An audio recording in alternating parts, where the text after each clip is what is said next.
face that himself, would he? Or perhaps the ley lines did not have the power to sustain him for very long, as was the case with the memory we saw earlier. So we won't get to drink his tea? We didn't even have a chance to say goodbye. The information held in the ley lines is complex and disorderly. The fact that we were able to meet him to begin with was a miracle of fate. Well, this chance won't come often, and we do have a tea set. Perhaps I should try my hand at making us a pot of tea. I've watched Furuyama brew tea on many occasions. I doubt I should have any major problems doing it myself.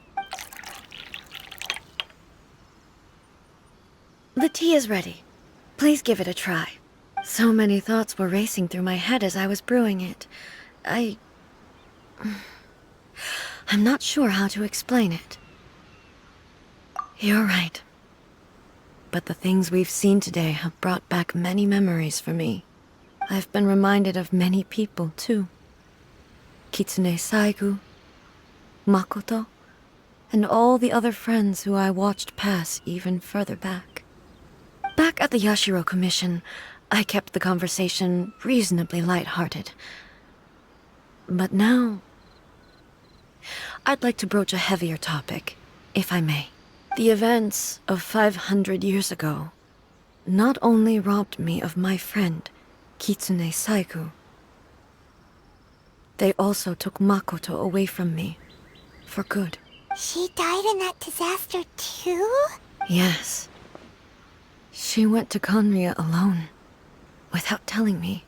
Unlike me, Makoto was no martial artist. Whenever similar crises had arisen in the past, I was always the one to face them in her stead. But this time, the circumstances were so grave that Makoto had no choice but to leave me behind. Or perhaps it was more that she went ahead of me, put herself in front of me, so that I would remain hidden. In any case, by the time I realized what was happening, yes, it was too late.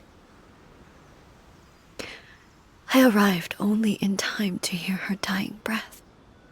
She had already lapsed into unconsciousness by that point, so all I could do was enter into her mind.